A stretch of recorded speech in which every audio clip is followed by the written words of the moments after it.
Donald Trump back in 2016 said, "We love the uneducated." New reports, Trump will issue an executive order on Thursday dismantling the Department of Education. So I guess there's going to be a lot of love for Donald to spread around. Republican Senator Roger Wicker of Mississippi, who chairs the Senate Armed Services Committee, and Alabama House Republican Mike Rogers, who chairs the House Armed Services Committee, announced late Wednesday that they have reason to believe Donald Trump is planning to reduce the number of troops in Europe under NATO command. There are also reports that Trump will turn over NATO command to some other nation besides the United States. Since NATO was first established, it has always been under the command of a four-star United States general, beginning with Dwight David Eisenhower. But now congressional Republicans warning they're concerned that while Trump isn't pulling out of NATO, he seems to be planning at least to turn America's back on it. The Social Security Administration announced new measures to verify the identity of new recipients. Individuals filing for benefits by phone must now either show up to a Social Security office in person or verify their identity via the internet, and we all know how much Grandma and Grandpa are going to love that. The Trump administration said it's all part of its effort to crack down on fraud.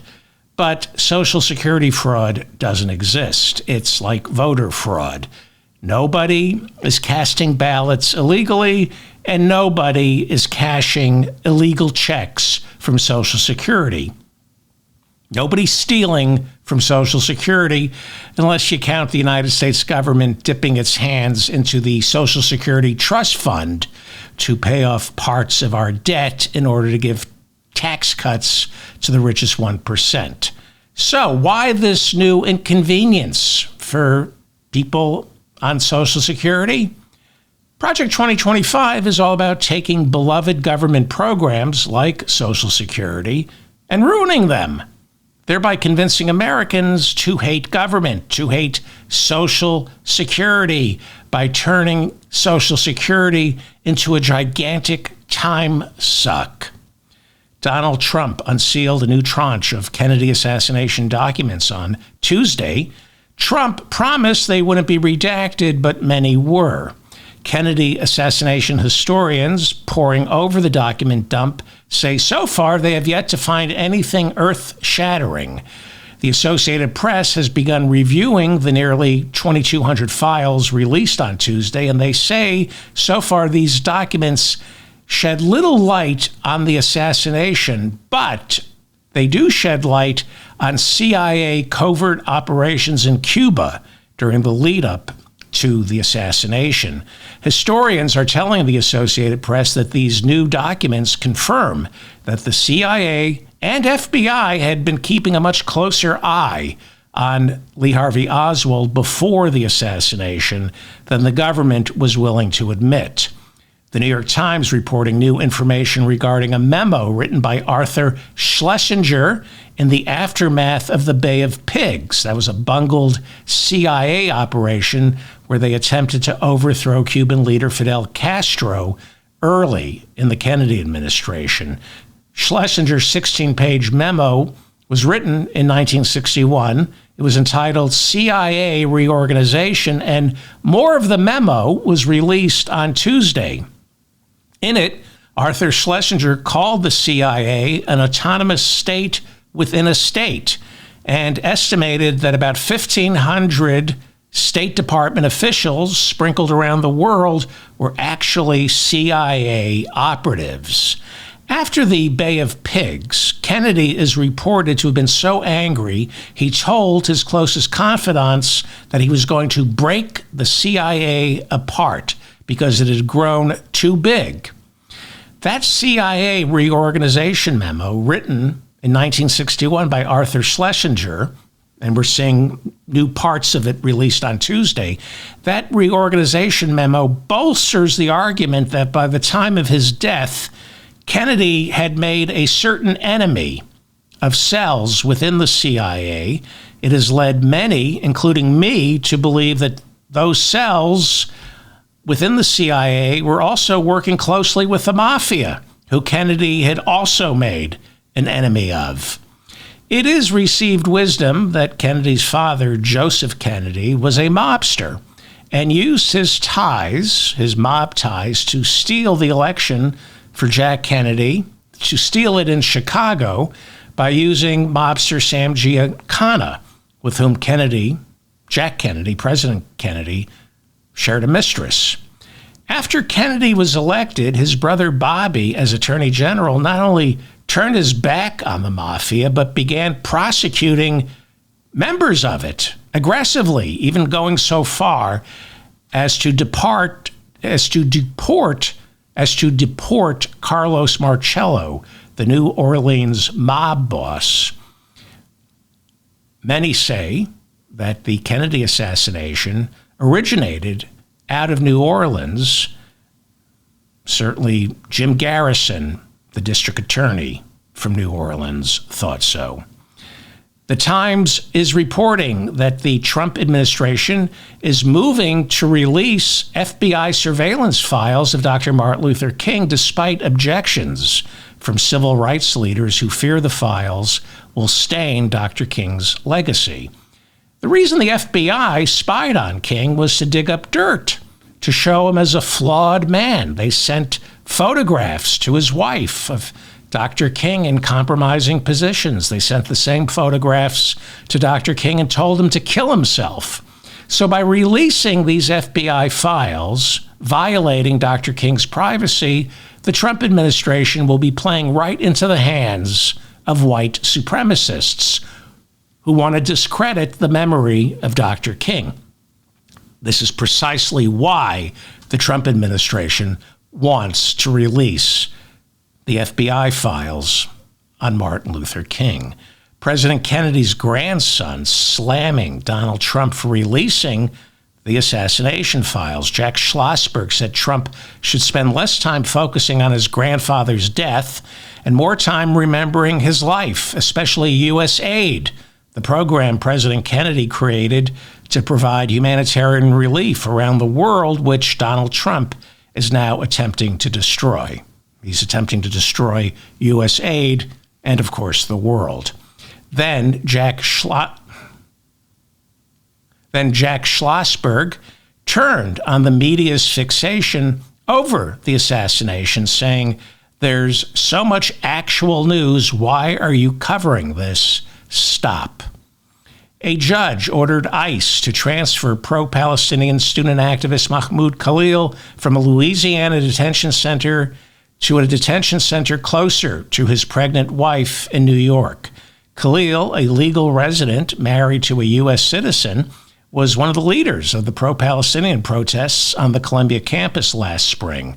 ICE arrested him on March 8th, accusing him of being a terrorist sympathizer, even though he has been charged with no crime. The Trump administration claiming it retains the power to deport legal immigrants like Mahmoud Khalil, who Trump deems detrimental to his foreign policy goals.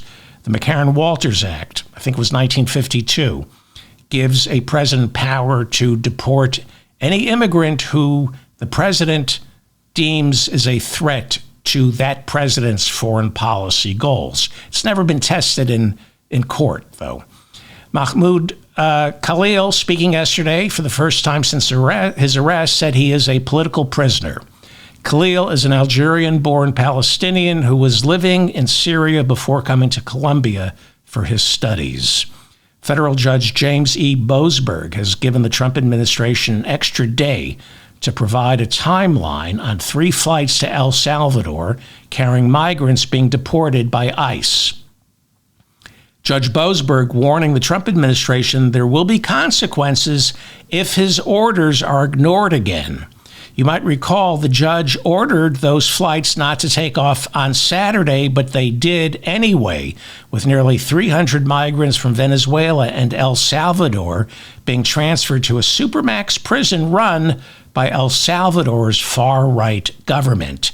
Judge Boasberg blocked the flights, questioning President Trump's use of the Alien Enemies Act to justify these deportations. The Alien Enemies Act was passed in 1798 and provides wartime emergency powers to a president during wartime. Donald Trump claims we're at war.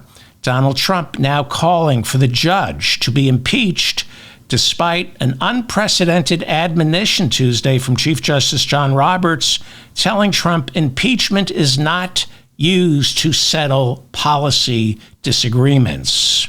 But Trump is continuing to call for James Boasberg's impeachment as Twitter begins to dox members of Boasberg's family and Elon Musk doing nothing about it.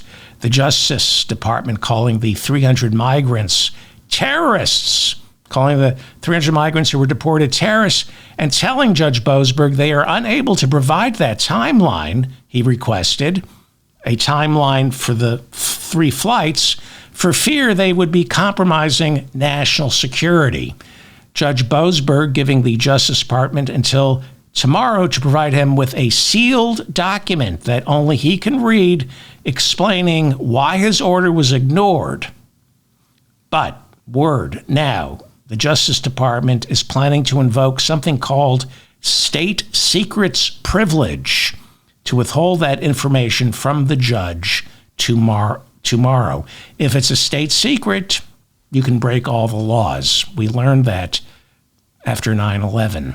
The New York Times reporting Elon Musk is now calling for that judge to be impeached, and incorrectly saying it only takes 60 senators in the Senate to remove him. As the New York Times pointed out, 60 is what it takes to break a filibuster. It would require 67 votes to remove that judge, and those votes aren't there.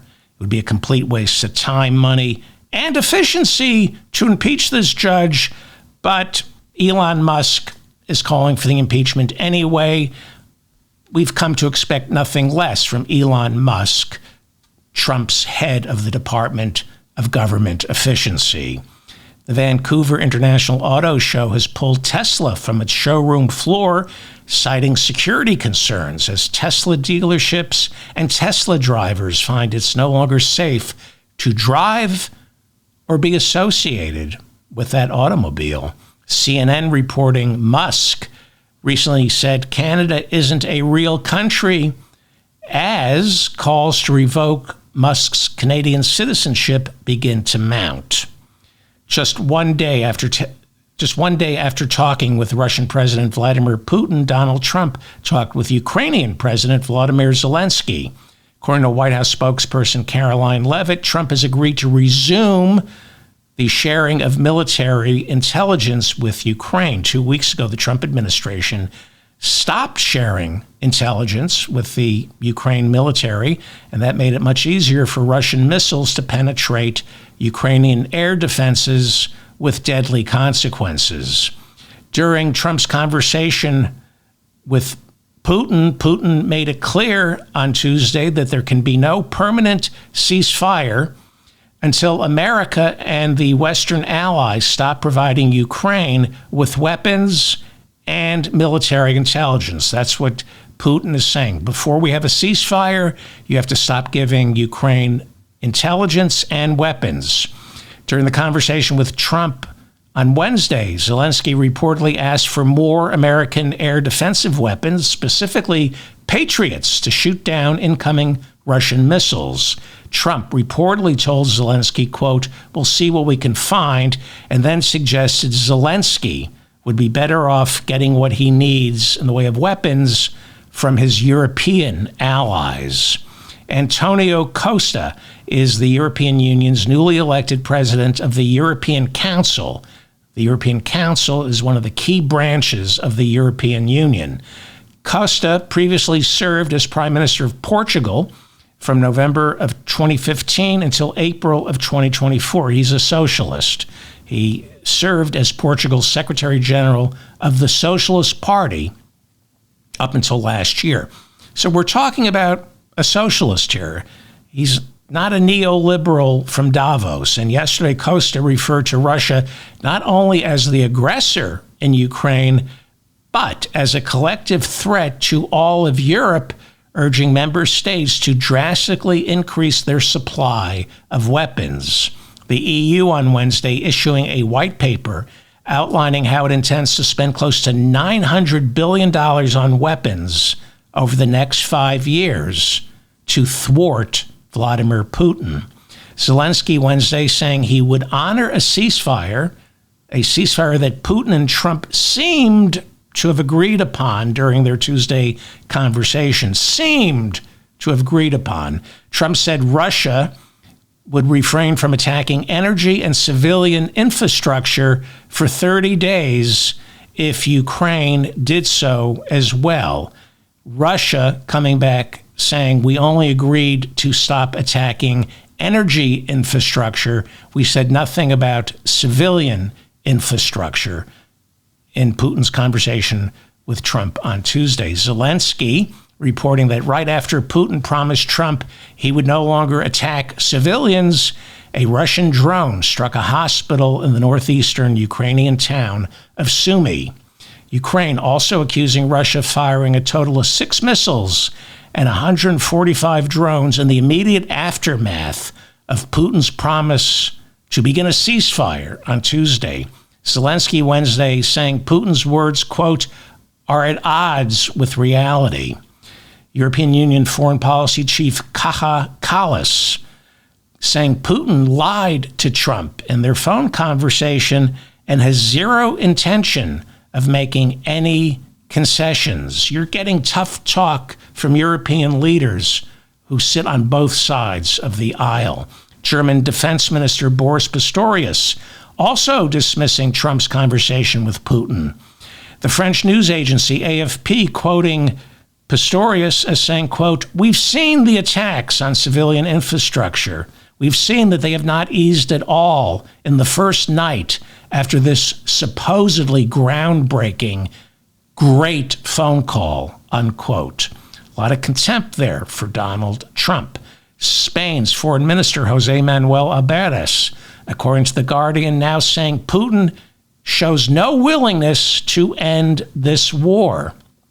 On Trump's conversation with Putin, Albares said, quote, it's positive that there's talk of a ceasefire and talk of peace with Russia, but we're still very far from the peace that Spain and the European people want. Trump keeps talking about peace with Russia. Europe and Ukraine keep saying, what kind of peace? What does peace mean? Does it mean genocide? According to a readout provided by the White House, Zelensky seems to have agreed to turn over to the United States some ownership of his country's energy infrastructure. Trump seems to have indicated to Zelensky during Wednesday's call that the United States would feel it had some skin in the game if Ukraine turned over ownership of some of its nuclear power plants to the United States. Zelensky, during a summit meeting in Finland Wednesday, telling reporters that the eastern territory of Ukraine, currently occupied by Russia, must be returned to Ukraine, and that is a non-negotiable red line, he said. Zelensky also insisting he will not negotiate away Ukraine's right to decide for itself whether to join the EU or NATO.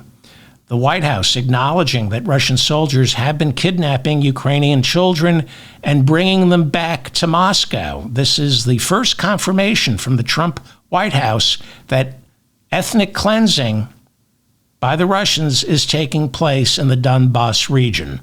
Trump promising Zelensky in that phone call to monitor the situation and to help out with to put an end to the kidnapping of Ukrainian children by Russian soldiers. On Sunday in Saudi Arabia, Russia and the United States will resume bilateral negotiations over the war in Ukraine, with Ukraine acknowledging they will probably not be participating in those talks. Thanks to a deal brokered by the United Arab Emirates, Russia and Ukraine exchanged prisoners of war Wednesday, with each side releasing 175. Russia releasing an additional 22 prisoners of war who are seriously wounded and in need of medical treatment. I'm David Feldman, reminding you to stay strong and protect the weak. I'm doing more shows. So please, there'll be another show tomorrow. The only way I can keep up with all this, what's going on, is by doing more shows. Please like this episode so I remain in your feed. Please subscribe to my newsletter. Subscribe to this channel. Leave a comment. I read all your comments. And please share these episodes. I will see you tomorrow. Thank you.